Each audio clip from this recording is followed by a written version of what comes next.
concert à Fali oyo eza makambo kusakana te na moko ndeko na ngai aboyaki aya stade ya concert à Fali uti kuleka tra passé yaya metangu ndeko na ngai yazwa libala ba témoignage eza na concert à Fali bana pote bakuzala soki obala kate yaka concert à Fali okobala concert à Fali nde makambo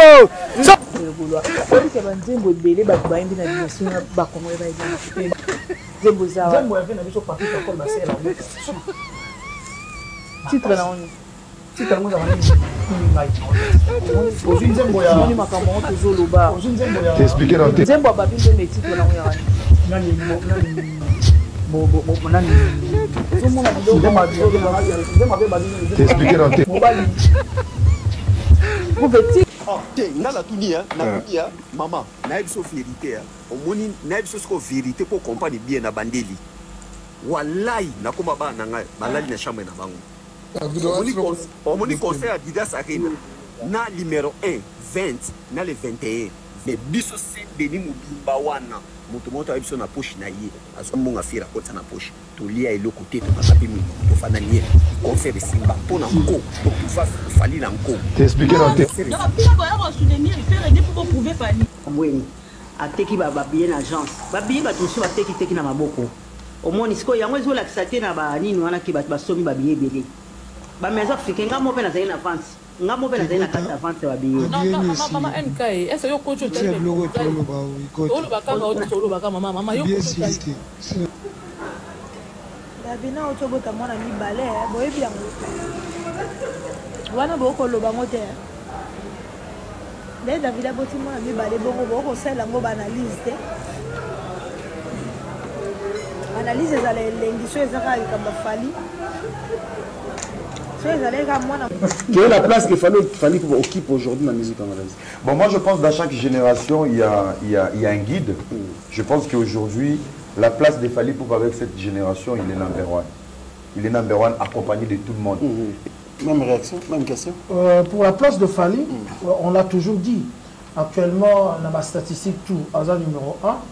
Solo lui, dans le king. On a posé photo sur la tête, on a posé photo tête, on s'est fait featuring de tête, on a posé la vérité. Mais c'est très important quand même. Oui, ce comme artiste, il faut aller ouvert. Si on peut-être que Karine a besoin de photos, on a posé que vous attaché des presse, on a posé tout le monde, on a été tant tout dans Koufa.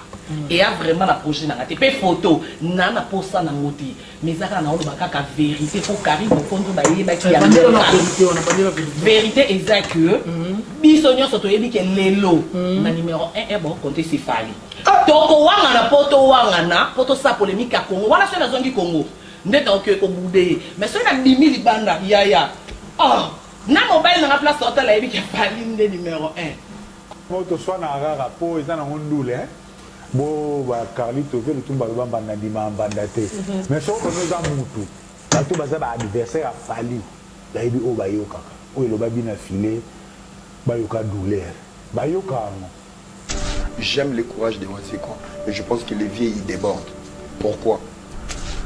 Musique obiso to lingaka yando ya rumba to konso la format populaire o pena izala pena qui format populaire c'est cette stratégie on ne va pas nier Fally mto bedaki na format concert à mon nene qui yando molo nenge to lingaka à l'époque.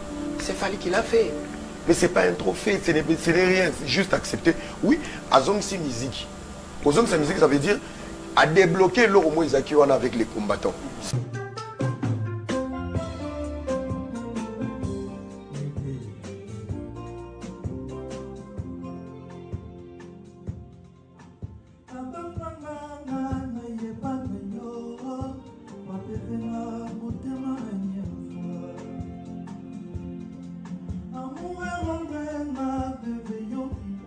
Salut mesdames et messieurs, salut aux warriors de monsieur Fally Ipupa, salut aux fans et mélomanes de la bonne musique, salut à tous mes abonnés. Un grand merci du fond du cœur de continuer à liker, à s'abonner, à rester dans cette chaîne. L'émission Pièce contre Pièce avec votre humble serviteur, le général Mastor, le défenseur de l'artiste musicien Fally Ipupa et porte-parole de tous les warriors dans le monde. Un prochain numéro, nous allons parler de cette émission Pièce contre Pièce. Il y a plusieurs choses à parler, il y a plusieurs choses à dire. Donc c'est pour ça que je vais vous demander d'abord à regarder cette émission jusqu'à la fin parce qu'il y a beaucoup de choses qu'on va pas dire au début, on va dire au début, on va pas dire à la fin. Il y a beaucoup de choses qu'on va dire au milieu, mais on va pas dire à la fin. La fin, c'est ce que moi je dis vraiment place na bête ramassa si angwana. Et souvent, on a l'habitude de dire c'est la fin qui justifie le moyen, selon moi. Et la Bible nous recommande de dire vaut mieux la fin d'une chose que son commencement. Alors, c'est bien de commencer une mission et de rester regarder jusqu'à la fin parce que c'est la manière dont vous allez comprendre cette émission. C'est cette façon que vous allez vraiment voir qu'est-ce que le master a voulu vous dire. Parce que mes émissions, c'est comme un livre. Donc, quand vous commencez à lire un livre, en tout cas, ça fait tellement plaisir, ça fait tellement du bien. Un prochain numéro de cette émission, vous avez vu le sommaire, moi je vais juste vous rappeler. Nous allons parler du double stade des martyrs de Fally Ipupa. Nous allons parler de la tournée de l'artiste musicien Fally Ipupa. Sa tournée, il y a beaucoup de dates, nous allons prendre la vidéo, vous allez voir. Et l'arrivée de l'orchestre Invictime à Paris ou bien en Europe. L'arrivée du groupe de Fally Ipupa en Europe. On va parler, on va vous parler, on va vous communiquer des dates. Quand est-ce que Fally Ipupa va ramener ses poulains avec lui et d'autres personnes au Boyebi qui n'ont pas l'obélara Fally, bazan la liste au Baroyana Fally Ipupa na groupe Mobimba. Donc fallait voyager mo pour y fallait voyager na bangote, mais bango boya après sikoto avant Fally. Donc non peut savoir après peu ba date oyo et correspondre na arrivée à Invictime na katia ya poto beta masolo na biso ya ba date on royal ya royal Sabino. Le groupe Hervé Baké Suisse na ndenga mayuya na ndenge lisusu ya tricage bakena na bus pour la frontière ezalaka te torobete la bino babiezo te kamate ça les a pena 3 quarts et ça les a déjà vide. Donc on va parler de ces sujets, c'est vraiment un grand choc. Et vous avez vu vous-même le sommaire ndenge bazo potana ndenge bazo swana nani rosala nini nani rosomba nini nani roloba nini. On va prendre la première vidéo de cette émission, Fally Ipupa. Nous allons prendre la première vidéo de cette émission. On va commencer d'abord à la tournée. Après, nous allons prendre le stade des martyrs. Donc, prenons la tournée de Fally Ipupa maintenant. Prenons la vidéo promotionnelle à ce qui concerne la tournée, plutôt qu'il y a étape par étape. Prenons la vidéo maintenant.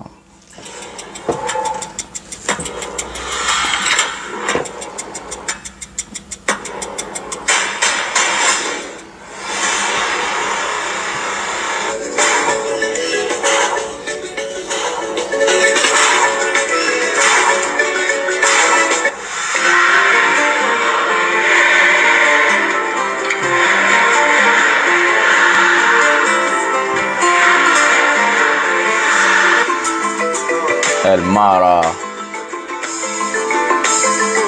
Bilengia Bobozi wapi soke pa Fally te.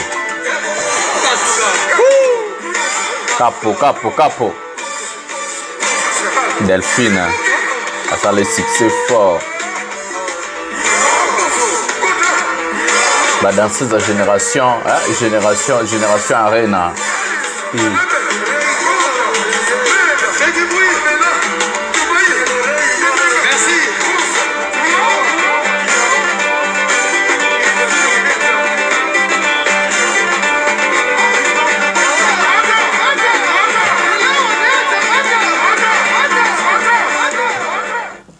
Voilà, mesdames et messieurs, ça c'est une vidéo promotionnelle à ce qui concerne Fally Ipupa.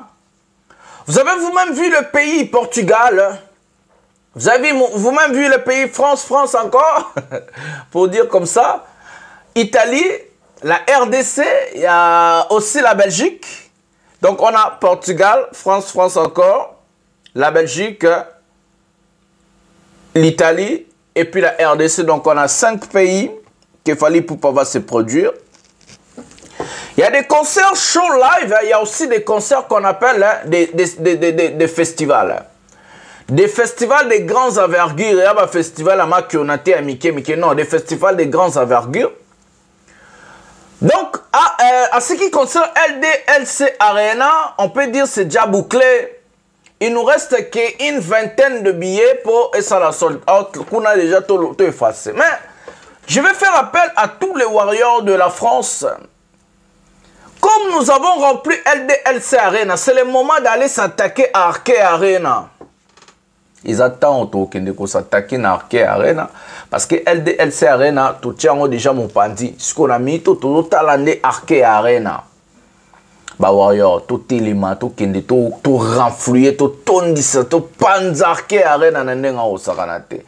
Parce que le festival kuba biezo te kamalwa mapa wana utela ngo baba. Donc bablo moboki non, on n'a pas besoin vraiment de faire la promotion. Promotion maka c'est ça non Arcade Arena à Bordeaux plus double stade de martyr. Donc j'ai fait appel à tous les warriors, tout kende to envoyer ngaku non na zubiete. Na pesa na mbote na bato puis to continuer. Numéro yango oza besoin de langa biati de langa on a WhatsApp et ça kitoko. Donc na saluer ba sponsor nanga opena ba soutenir chaîne on a minute Maman Cécile plutôt Maman Cécile Mbea depuis ville ya oui na habité sur Azade na Kinshasa to solo benga yinga Maman Cécile Mbea depuis ville ya oui na Belgique. L'architecte Guy Mumbata, le grand architecte en Europe, Guy Mumbata, depuis ville à Charleroi, et à Zarakuna, na Belgique, na ville à Charleroi, et puis na Opesa Mbote, na sponsor à mon Johnny Maka depuis la Norvège, j'ai baptisé moi nana moi si donc na Pessi Mbote. Donc mon tout temps besoin botine de langa billet, numéro za na botine de langa billet Arcade Arena, na besoin tati na billet Arcade Arena, donc numéro za na au sombi billet au tindelinga obi master bono yango et ça pena kitoko. Tous on revenant à notre mouton. Donc tout dit ça pena Arcade Arena, tout envahir ba salwana parce qu'ils ont coupé sa grandeur d'artiste avant l'album à Pote Bima avant toute la date dans le Stade de France. Les Warriors, je vous appelle. Non, ben abino penato envahir. À ce qui concerne le Stade des Martyrs, les Warriors d'Angola batomboki, balobino mastor biso totika marambo boete, totika aigle boete. Biso na Angola toza mobilisé comme jamais. Ya okende ko envahir Stade des Martyrs, bazo somba babiye, bazo bongama, bazo sala ba marambo. Total à tous interview, ya ser na biso journaliste Warrior jusqu'à la vie. Na Angola, ndenga otuna ba Warrior, ba sa mobilisation pena boya ko envahir Stade des Martyrs. Tous la vidéo Toyoka ba Warrior ya Angola, mahamni ba olba. Prenons la vidéo maintenant.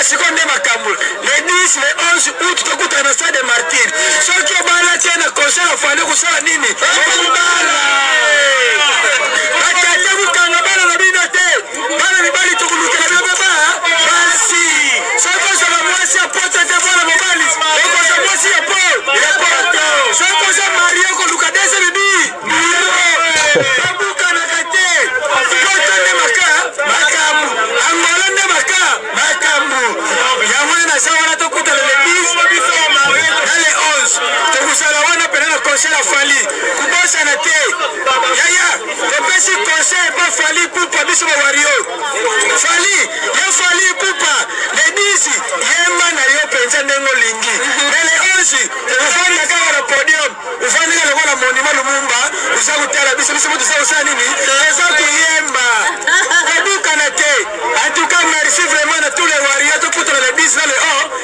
11. Merci beaucoup Joanita. On était là ensemble avec tous les warriors de Luanda, la presse présidentielle en Bango et Bozomo là-bas na Kitoko Koyo. Les warriors de la même taille, de la même beauté, de la même génération. Donc on avait commencé bien et puis on fait un plein d'œil à tout le monde pour basager la biso na Benito qui nous a souka parce que grâce à Nzambe nous sommes le bas, nous sommes motivés, nous sommes Rambutu. Alors j'en ai une forte mobilisation en Angola. Quand je parle une forte mobilisation, on a illustré l'image. Moi, je vais quitter parce qu'il y a des chansons qui ont a droit d'auteur, mais j'ai parlé, la vidéo va passer. Une forte mobilisation en Angola. Angola, plus de 300 personnes à partir d'Angola. À part Batou, Monani déjà, toutes ces personnes-là. Il y a aussi des particuliers, bateau bango babi, non. Il faut tous en marambo na maboko. On doit prendre les choses en main. Ils se sont décidés de venir remplir les stades des martyrs. Le 48 heures en question sera fatal, sera vraiment historique, parce que la manière dont nous allons envahir la salle, ça sera horrible. Donc, envahir salle wana na nenga mokete, oyo to relaxa batu penange no biso to leki, to zapena ba warrior. Ça sera genre festival, bat ba osomba batank, bat ba osomba batante plutôt, bat ba osomba biloko. To rolia, to romela et roleka pena na façon moke nanu tomona marambo esalema te na monde andule, nanu esalema te. Fally Ipupa est en train d'écrire vraiment l'histoire de la musique de la RDC. Aza pena du bon côté ou azo mema pena ndule na biso na ndenge ya likolo ezo sakanate.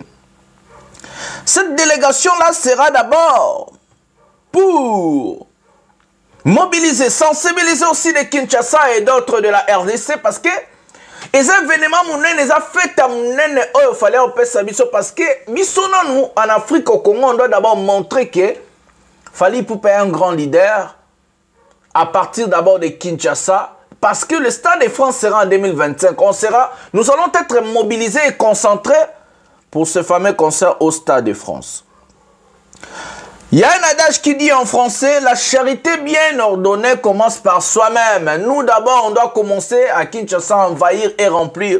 Montrer aux gens que nous d'abord, tous nous liboson, bisonanu, avant Stade de France. J'ai bien dit, la charité bien ordonnée commence par soi-même. Nous d'abord, bisonanu, tola kisabatuke, non? Kinshasa, biso nde ba Congolais, biso nde ba Africains, biso nde tozoya pour envahir. Bon, voilà. On a besoin des gens du Gabon. Venez au concert de Fally au Stade des Martyrs. Les gens de la Côte d'Ivoire, on a besoin de tout le monde. Le concert sera vraiment un concert historique, je vous promets. Vous avez un concert qui est bendabik, au bendimbo aboyi. Au bendimbo aboyi. Toyoka. Vidéo oya sert na biso solo bela marambo ya invitation to rejoute vidéo na bon tous en Montana Kamenga tous en Montana to kasko étape ya marambo ya mususu tous témoignage ya Montana Kamenga et puis tous en vidéo ya moi na affaire ndenge ba aboti su ba sente lisusu et puis to suka na marambo ya bango ndenge ba odo kana pesa bino be élément tous en Montana Kamenga marambo lo ba pour Fally. Prenons la vidéo maintenant.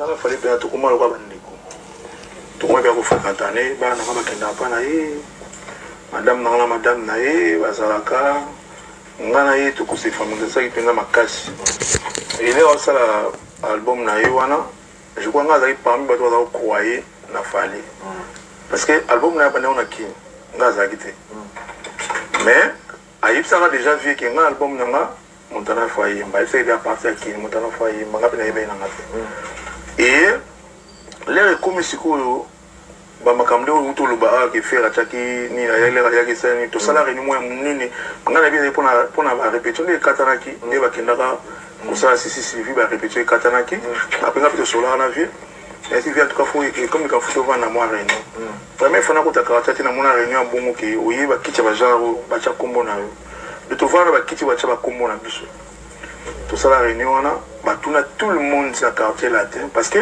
fallait singaka permission pas vu que ça album vu pas n'imaka et comment il a l'air moi aussi et comme que non à ça sauter alors on fait pas le roi d'aller monter à malam fallait à moi naï ali quand même il a pas sous dans aucun c'est télé mais là qui oui faut ça tout pas vérité parce qu'il fallait ah bah comment tirer quand on a ninga naï moi on a pas OK c'est bah la mission bah bon la jeton me souffle bah faire oui on va payer montrer non pas c'est quoi c'est pas télé moi pena télé mais là mais oui mais c'est quoi mon père on peut quoi à radio ouvert parce que mon père est un niveau ça à tous ces disques je crois où les gars étaient ah n'est pas avis à biso bandeko ya Fally baninga na yo tozana yi à ça la réunion en tout cas maël mon père à tout na biso moko jour on a mis ça quand tête tout na yo le batuna il fallait ta disque yo ba oui ben non ngana ebike les gens jour na bat baloba ba non na baloba oui donc na biso jour en haut nga na yiba to ba yiba mi bali non qu'est-ce qu'on va quartier la terre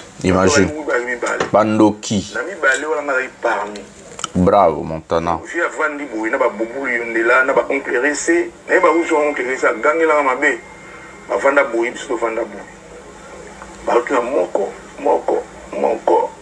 ba su ba ba ikongo nge tu tika ba ko ga teblo ba ba ikongo okay nga siko ba tunanga mo pa tunanga ba Montana siko yo fallait na sa disque yo bini nga meno fallait la chef l'orchestre et puis ils ont fait autorisation à yo donc na ko préféré kutu asa na ye donc nga donc parmi les deux personnes ba nimara nga da par non tant ba nsuté ko nga tant na ba par nga na zai parmi après que deux personnes botala kindo je crois à Feli Tyson na Montana Felipe aza chez biso liboso o albeke anu il fallait ça dire singa parce que il travaille ba 2 semaines pour que poto il y a une personne bien te obiga quartier la rotika la paix bon nga singa nga alors pas vérité parce que na yebi tolaki il est mon ngana mon pao et puis na fadi parce que on peut autoriser ça disque na hypocrite na lo pas vérité que non batika asa na ye et ça on le ta ça disque na ye ils ont entre temps déjà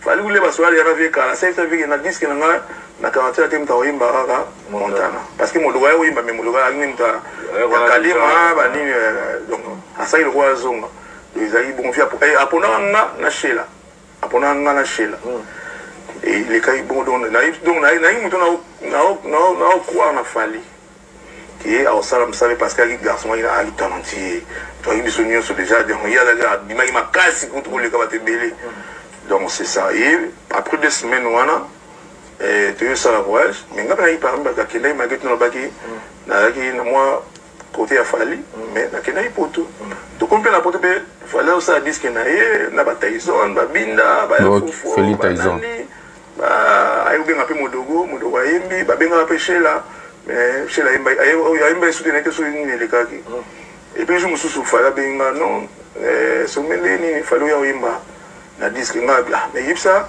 vie ayipsa vie ce qui va venir bengi pe vie ba so ni pe na vie pas accordé aye mo vie mta benga ka to non ici fallu le bala mutala benga nga na bengi pe vie mais c'est non il faut déjà benga fa ina ko yemba ba nini to solo pe la vie ka ndi to solo biso mbale il peut permettre na ko yimba na yepe ba tilinga nzemba associé na yoki na temango esili mais maika mnana pipitre na mndele boyoki na gitema nga ba sa ba boyoki na obetelo mo ba ibosiko o sa na moi ba exercice voix pour toujours balance voix na yo ndi ba tilinga musique on a refrain abi oyimba awa ti na bossa va na yo ka ngo suspona na bossa la balance na ba tilinga les bâtiments comme le côté vocal on a la bite on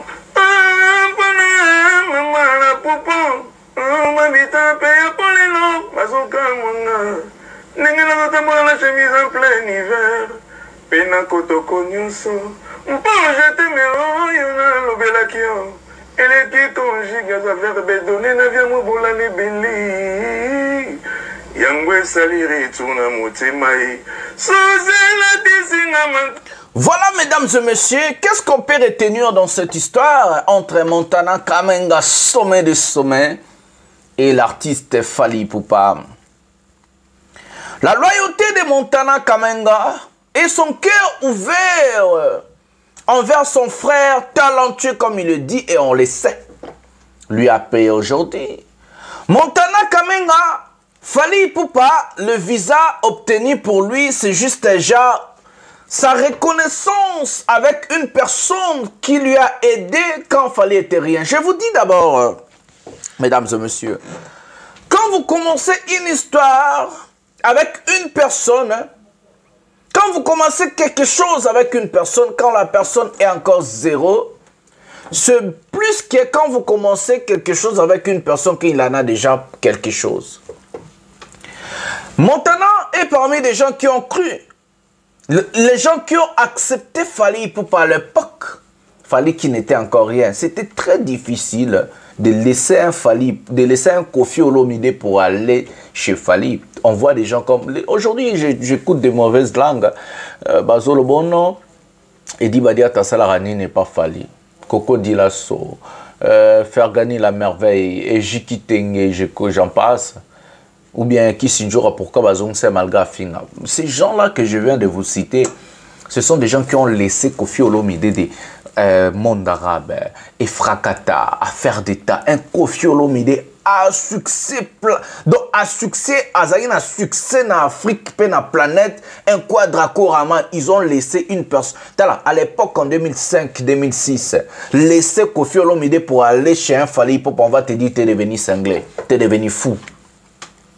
Mais les gens que je viens de vous citer, ce sont des gens qui ont laissé un Kofi Olomide à succès. Libanga ya Kofi Olomide, à l'époque, na libanga ya Fally Zanenge Morote. Nzembo ya Kofi Olomide, à l'époque, na nzembo ya Fally Lelu Zanenge Morote. Babotala, ba idi badia taba ndima galère. Ba tout wana ba stika ba koko di la société des bureaux de Kofi Olomide, mais attaché à Fally Ipupa. Bandima qui galère, bandima qui passe, bandima qui ba bandana mutuna zéro, yango boboni Fally Ipupa ti les lois loyal, aza reconnaissant envers Batouana. Parce que Batouana ba banda ba ebi Fally ya ko defambati, ba ebi Fally ya na poto ba PC bilamba ba okabela e, ba ebi Fally ya zéro, ba ebi Fally ya galère, ba ebi Fally ya modungu, ba ebi Fally ya l'autre côté. C'est encore comme des Montana Kamenga, des gens qui ont cru à Fally Ipupa de zéro. Fally Ipupa de zéro, c'est le Fally Ipupa de droit chemin. Bato oyo, bachapena. À part tout le monde à Modogo, à Bunginzela, comment ça la bisala, mais Fally c'est un type très reconnaissable. Kissinger, on l'a Kofi à l'époque, à Tika, l'obinoto que ça la promotion à droit chemin.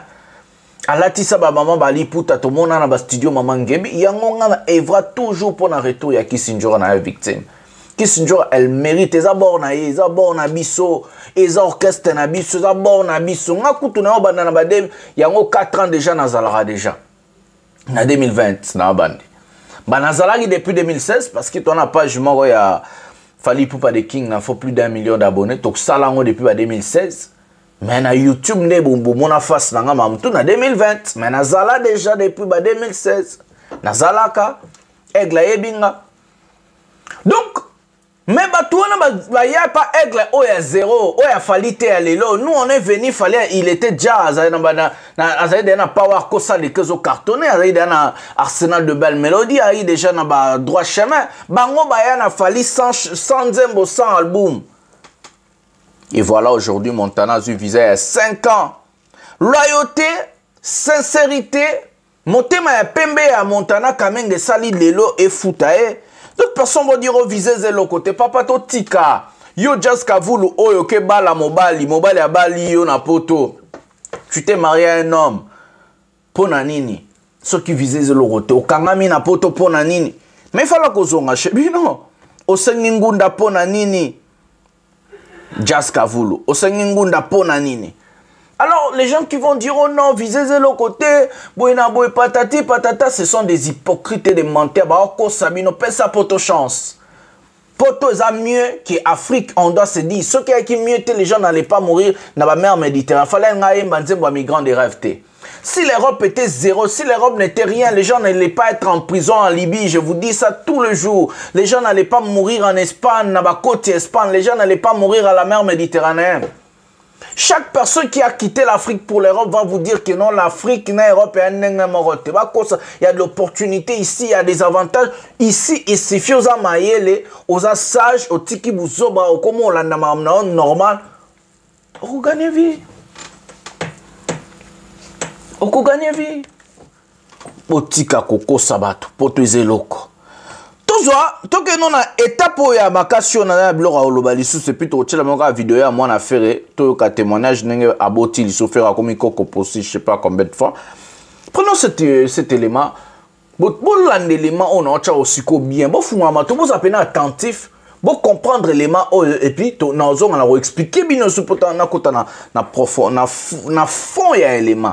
Prenons cet élément maintenant.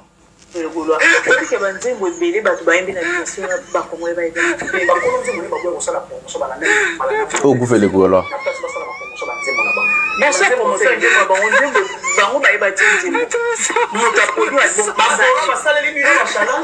Mais yo moko est capable de faire la challenge en Zembo na yo. Zembo ça. Zembo avait na biso papi ko ba sera. Titre na on. Titre mo na ni kimi ngai na. Ozi Zembo ya moni makamo to zoloba. Ozi Zembo ya. Zembo papi ndo me titre na yo nani bo nani. Ozo mo na bilo na ma Zembo be bali ni Zembo. Mo bali.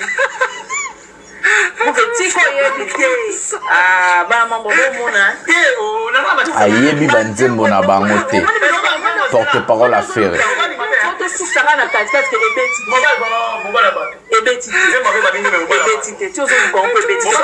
quelle humiliation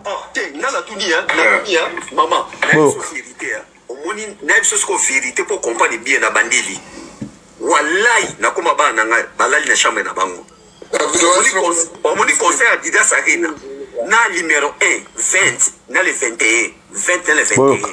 Tous les journalistes ont tout ça là, nombre, sur l'équipe se belé. Tout ça va 22, 23. Le mona mabile là, le mona pourquoi mon kelenge, le mona Willy Kaimbi. Bama wita Libanda, oba witi Congo, oba witi Londres, baye boy. Mais biso sen beni mubimba wana. Moto ebiso na poche na ye. Asombo nga fira kota na poche. To lia elo côté to kanga pe mino ko to fana ye. Ko faire simba pona nko, to pouvoir fali na nko.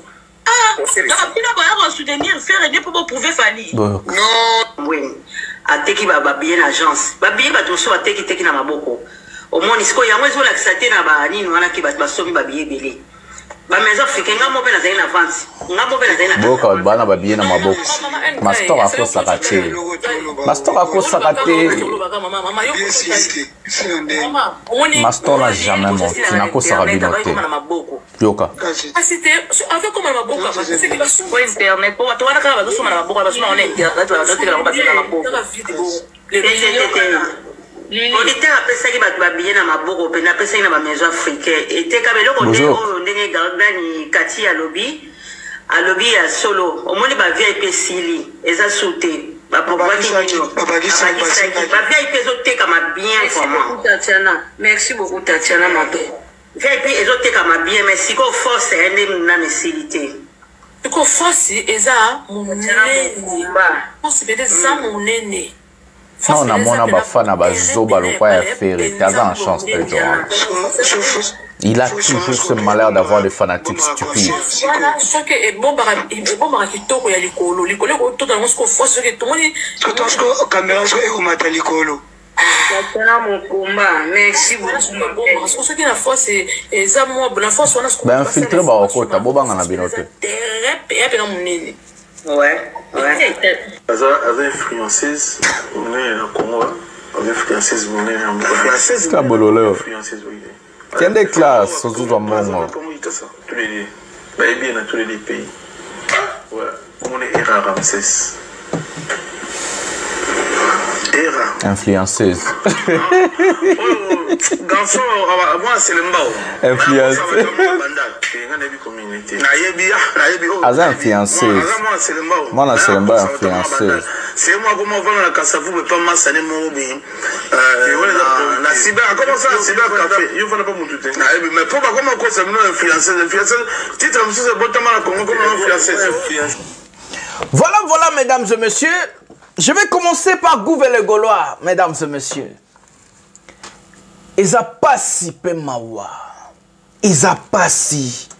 Les masters de la presse, depuis que j'ai commencé à vous parler, je vous ai jamais menti. Depuis que j'ai commencé ma chaîne YouTube, tout ce que je vous ai dit, c'est ce qui se réalise. J'ai bien dit tout ce que je vous ai dit, il y a aucune chose que j'ai dit dans cette chaîne et ça les maté. Je vous mets en défi. Oyo azana temba komelanga master oloba ki boye ça les maté. Tout ce que j'ai dit dans cette chaîne est salema et puis c'est vrai. Je vous avais dit batouana bazana faire était parce que balingara faire. Ce sont des gens, des fanatiques révoltés. J'ai bien dit révoltés. Batou on va trouver compte na bango pas falité ba talisi minduki. Mais comment est-ce que vous allez faire avancer un artiste quand vous travaillez pour une personne que vous aimez pas? Vous êtes en train de faire une chose au bozoling et le rognon sous ça la bozoling en auto ça la bien. La première des choses, Gouve les Gaulois, si c'est pour parler de la chanson célébrée de Marcosine, il connaît même le mélodie, il connaît même le parole, il connaît même que Marcosine c'est une chanson, il parle de cette chanson avec son cœur, c'est un fanatique révolté. Gouve les Gaulois, quand c'est de parler de Formule 7, les concerts de Fally Ipupa, quand c'est de parler pour Fally Ipupa, vous allez lui voir Nami Sissé Bimaraena Kingo. Mais Gouve les Gaulois ne connaît même pas des chansons de l'album Dynasty, l'album Oebime, ça n'est pas même un an. J'ai bien dit, Gouve les Gaulois ne connaît même pas les titres des chansons et à Dynasty Oebime, ça n'est pas même un an. Toutes les chansons de Fally Ipupa de l'album Formule 7, je connais par cœur. Et si une personne me pose la question, chaque titre, il y a 31 chansons. 31 chansons, naebi banzembo nyonso ba titre bablo roto. Ambassadeur meka koloba bora Thomas Edison. Maman a eu ça qui est 100e dossier. Mesdames et messieurs, comment un artiste va évoluer avec des gens comme les Charlie Prince, avec des gens comme les Gouve les Gaulois, avec les gens comme les Ndombolino, avec les gens comme les Era Ramses, avec les gens comme les Jazz, les Bakali, avec les gens comme le Papa Rolls, alors que tous ces gens-là sont des fanatiques et révoltés. Je vous dis la vérité. Ils sont là parce qu'ils n'ont pas leur place chez Fally. Ils sont là parce qu'ils n'ont pas trouvé leur compte. Parce que Fally a verrouillé son carré. Fally okokota chez Fally na loingete, okokoma pembe na Fally na loingete. C'est un artiste professionnel. Nous, les personnes intelligentes, on a compris ça. Et c'est normal, il ne doit pas s'entourer avec n'importe qui parce que ils ont le confiance. Imaginez David Suki Mombata Soyina ni Petrouanando Bakobeta Bananyo Baba Vincent. Il dit Bissoutou Sangaling, toi plus de vingtaine de journalistes. On est venu soutenir le concert de Fally Ipupa et de faire rigole à Adidas Arena concert et échec. Que Tozo Katambongo, on n'a pas eu l'argent. Le concert a été une réussite pour eux. Pour la bango, vide, on a tout échec, musique, tout pour la bango, réussite. Pour mon niveau et bassesse na bango, pour prouver Fally Ipupa. Donc ils ont pas, ils sont na malobananga. Ils se réunissent ça qui kakato simbi sabor à faire et pour Fally à mon asa la bouée. Ya onza ba panzabino na échec. Parce que ça se fait pas avec un bon cœur. Ça se fait pas parce que bolingara mutuana, bah ça se fait parce que bolingo prouver Fally. Il y a un moment où il y a des échecs, il y a un Adidas Sugi Adidas Sabato, Genève Arena. Piaka, la moitié de la salle à l'air que je vous parle est vide. 3/4 de la salle à l'air que je vous parle est vide. Genève Arena, 3/4, j'ai bien dit 3/4 de la salle est vide maintenant, mesdames et messieurs. 3/4 de la salle est vide. On va se focaliser dans Marambo utile. Mais qui va acheter ces choses? Pas yo kandou le nini. Tout le monde bango ba sangala. Je vous avais dit que ba somba ki ba billet bango moko et puis ba billet au bon moni bimi na salwaneza non vendu tu les lo. Et ça le on ndenge mo ça mana Adidas Arena. Ba place au bon za efungwa mi eza producteur a Tchembongo na nge. A sombi donc a sombi ba billet na site. Abimisi yango na site apesi yango na ba point de vente ndenge basala ki na Adidas Arena ba pesi pas Jonga ba pesi pas Era Ramses ba pesi pas Batou ba pesi na Château Rouge ba pesi na ba restaurant. C'est la même chose et même méthode que parce qu'ils ont même producteur à Kasombi Yemoko donc na kati ba sala wana ba place au moment ils ont vendu te ba bieza nanu lisusu na maboko ya Yemoko producteur na bato apesi on a vu ba partager qui ba point de vente ya ba billet physique vente physique na poto existe raté. Il faut somber sur internet, il faut somber en ligne, il faut somber sur site. Donc ils vont faire la même chose comme Adidas Arena, ils vont se retrouver avec des billets à la main. Bon, on se retrouve dans ma billet dans ma boko, bon, on se retrouve dans ma billet parce que bon, et puis vide des causes incroyables. Ça, loin des 3/4, je vous dis peut-être des coups graves. D'abord à réserver 3000 places. Et puis, bon, on va billet dans ma boko ya batou. Je vous ai dit beaucoup de temps infiltré, bon, on a réunion dans bango. Je vous ai dit que non, bah toi, bah mis sombeli, bah billet, et ça va fanatique, bah t'es quand on a bah point de vente. Le master ne vous a jamais menti, mesdames et messieurs. Je trouve pas de raison au Keta, bah chez nous ici à pièce contre pièce. Bilo retourne dans zolo bah yango ezali, c'est ça. Y a rien de donc yango yo. élément na preuve, pièce contre pièce, on a ekokanité. Mesdames et messieurs, bozomona bamakambo oyo tozoleka.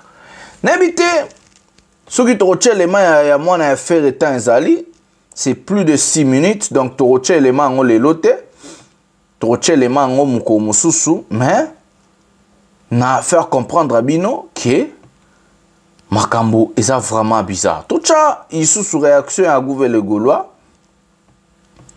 Botala ndenge ayebi banzembo ya ferete. Ye moko gouvernement gaulois ayebi banzembo ya ferete, mais soki za pa ko finga fali, soki za pa loba a emilie bato. Ye wana papa bo kenena boyo ka dynastie. Bo télécharger yango, bo partager yango, bo sala en promotion ndenge zalaka. Bo zela tenzembo bete yango moko. Tolanda porte-parole à faire gouvernement gaulois papa humilié par un journaliste. Prenons la vidéo maintenant. Le Gaulois. On dit que banzembo belé bato ba yembi na nation ba kongo ba yembi. Ba kongo nzembo ba kwa sala promotion ba la même ba la même. Na place ba sala ba promotion ba nzembo na ba. Na sa promotion nzembo ba nzembo ba ngo ba yeba nzembo. Moto apodi wa nzembo. Ba sala li million ba challenge. Mais yo moko est capable de faire la challenge en nzembo na yo. Nzembo za. Nzembo ya vina biso papi ko ba sala. Titre na oni. Titre ngo za bani.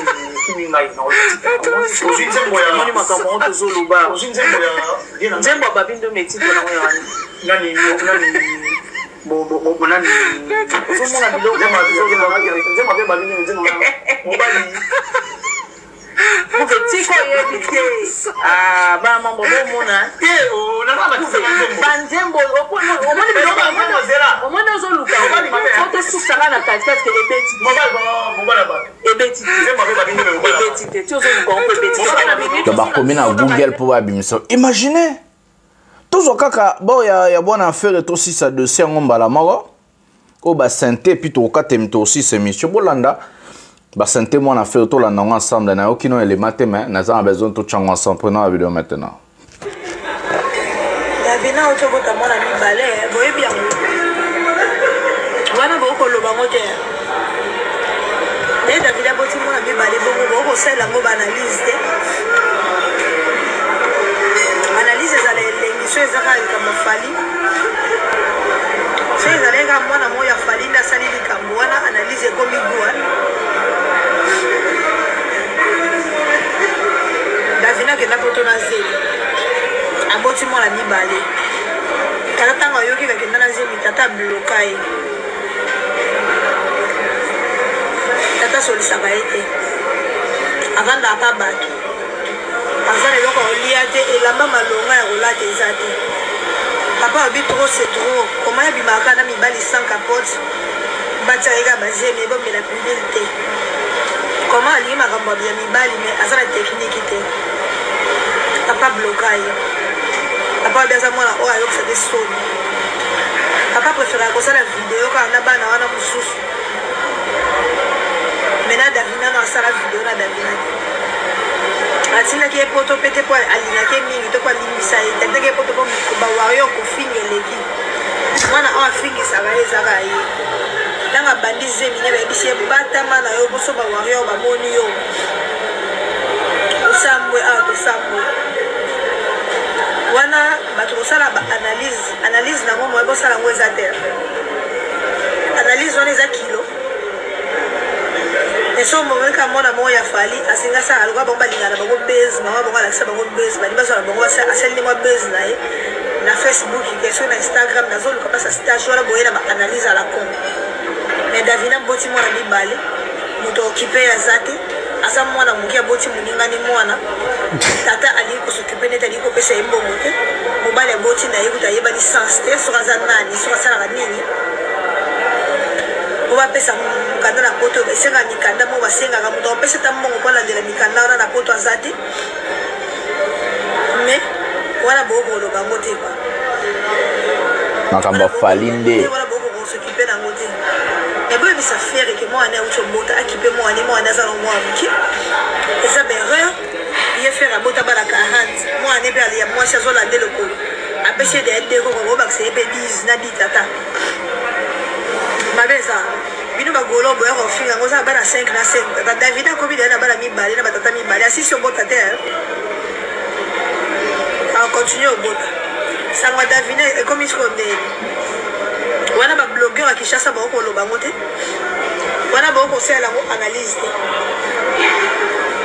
ko sela analyse za pema abana David il faut sepela fabi na ndeba o setele mwana sa boy ko akangeli mwana kanda alobi que mwana on supporter te na dala ete il est pas cette tata irresponsable il est cette tata irresponsable il est cette tata moya solo il est cette tata linga ba bêtise mwana parole ni ne lobi ya linga na ye ya kabola te o monte ne ngosa la vidéo na bana ko na ena bana Davina o monte ne ke da poto bongo de mona Davina yo tale yo senge bongo o monte ne ba bibate ki ko ko ateli mona zenga mi bale ay ko publier ke na ji ko mi bale ko mona e moyo ba analyse wana bino ko sala ngote ba analyse bino ko sala ka ba analyse ça m'a pas fallu Davina zo nyo kwa ba bino ba tuba ko finga biso awa ozapela bekiri Davina comme na bana mi bale bana baza poto e bana bola ta pampers te bana poto bana bazola ta couche comme bongo zati bana ba mela miliki te mabele peso mama longa te pour mama eloko olia malonga zati. Voilà, mesdames et messieurs, il y a une vidéo de Moulaï, donc on ne va pas continuer. Je n'ai rien à dire. En tout cas, Naolobaka, ce que Zaki Fali, mais les héros internet, voilà mon angasuka. Avec ce mot, nous allons mettre un terme à cette émission. Likez, abonnez-vous, activez la cloche de notification pour ne rien manquer. Partagez cette émission dans vos groupes respectifs sur WhatsApp, Facebook, envoyez les gens. Ça fera très bien d'agrandir la communauté. Mastor de la presse, c'est votre humble serviteur, le général et défenseur de l'artiste musicien Fali Poupa, porte-parole de tous les warriors dans le monde, pièce contre pièce. Et monsieur Kotia Lengi, Nabosana Kikoe Sabino, est victime Zoya à partir de 15. Donc à partir de 15, il y a moi, toi, quelle date? Toi, le 8, donc dans 7 jours, à partir de 15, les 16, voire dans les 15 à peu près. Groupe Yafali pour pas être victime Zoya, est victime au Bimba et Zoya Nakatia Panam, Nakatia Poto. Donc, Trouyamba Bango, Ngali Mastor, Naokom à Lyon le 3. Donc, les premiers dans la Belgique, Nathalie Famille, premiers 2 jours. Les 3 dans la Lyon, Tobandi Promotion, Kunakutu Damarambe Sili. Et puis, donc, après concert, il y a les 6, les 7, je crois, donc, Mbalamoko, Bordeaux. On s'installer à Bordeaux. Bordeaux, et c'est un moitié belé pour. Il faut promotion, mon quoi, ma casse, à Bordeaux, tout envahir Salouane, tout ça, à Paris, la Défense Arena. Donc, non, bien, il y a tout, pour les poups, élégance, il y a tout, warrior, tout, beaux à la presse, master de la presse, les 7 à Bordeaux. On a fatigué, on va aller 8 Marambo, Tito Keti les 13.